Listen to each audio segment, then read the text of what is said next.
Canada's charter extends equality rights to groups, protecting against discrimination. Groups struggled for their rights prior to 1982. In the years that followed, Canada witnessed dramatic social change for women, minorities, Native groups, and the disabled. Well, I remember actually in 1982 when the charter was brought in, there were a whole bunch of discussions about how we might exempt some people from the rights under the charter. And one of the groups that was under consideration for exemption was women.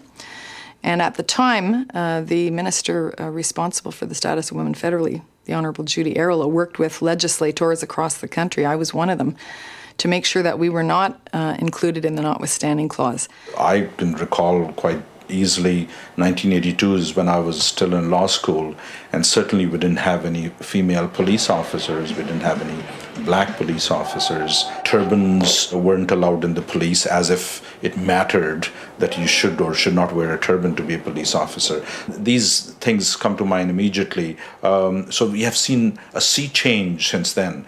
Having gone through the change, we take all of these changes for granted. We don't think they are significant, but they are. They are major, major changes. I'm not so sure that the equality rights have made Canada more tolerable as a multicultural society yet. I think we're on the road to that development, but so far I think it's been more a learning process.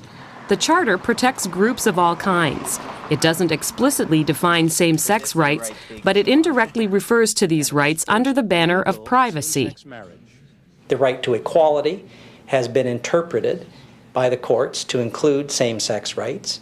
And certain other rights, the right to be free from unreasonable search and seizure, the right to fundamental justice, life, liberty, and protection of security of the person, that has been interpreted to have a component of privacy rights. So those rights are there, although they're not spelled out specifically. They've been interpreted by the courts as being protected by the Charter. Canada is officially bilingual. The Charter guarantees that federal services are available in French and English throughout the country. The two languages have equal status in Parliament and in the courts. In New Brunswick, these rights are also guaranteed for provincial services. Under these language rights, the Charter guarantees Canadians can be educated in either French or English where population permits. Unlike most of the provisions in the Charter, the language rights focus on groups rather than individuals. French language rights were a very important issue for Prime Minister Trudeau. He wanted very much for French to be a national official language. Dr. Deanna Dam is Canada's 5th Commissioner of Official Languages. Her federal department ensures French and English language rights are upheld in Canada. The department monitors these rights across Canada, where French is often the minority language, and in Quebec, where the English language is in the minority. This charter has allowed French to have, let's say, a comfortable place to flourish and promote itself, at the same time recognizing the rights of the English-speaking minority, which is important. And the English-speaking minority is one, has access to major institutions linked to that provide services to them in education, health, justice, etc. It only makes sense to have language rights if you have a sufficient number of people. And indeed, the rights are phrased in that way in the Charter. Minority language education rights are phrased that way. The second practical concern is that these rights require the government to actually do things, actually spend money, build schools, have language programs, etc. And so we have a kind of a tension sometimes between the role of a court, which doesn't ordinarily order the government about how to spend money, and the Charter, which says that those rights are there. The Charter's language provisions are extensive, and they've turned out to be the most controversial. Perhaps the best, the most notorious, or the most famous example was in 1988, when the Supreme Court of Canada ruled that the Quebec sign law that required commercial signs to be in French only went too far. The court said you can require French to predominate, but you can't eliminate all English. The government of Quebec at the day couldn't live with that, and so they used the notwithstanding clause to have their signs law prevail. Now, important feature of the notwithstanding clause is that it has a sunset provision. It only lasts for 5 years.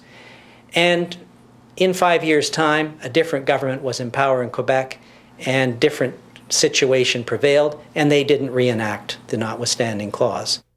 The Charter recognizes the uniqueness of Canada's language and racial diversity. The time the Charter was adopted, every jurisdiction in this country had legislation prohibiting racial discrimination in employment, in public accommodations, and in housing. Every jurisdiction had a Human Rights Commission to enforce that legislation. All of that was giving expression to society's increasing and welcome intolerance of intolerance. That's what was happening, and the Charter has given it expression. Well, I would say that the Charter has significantly impacted on race relations in Canada.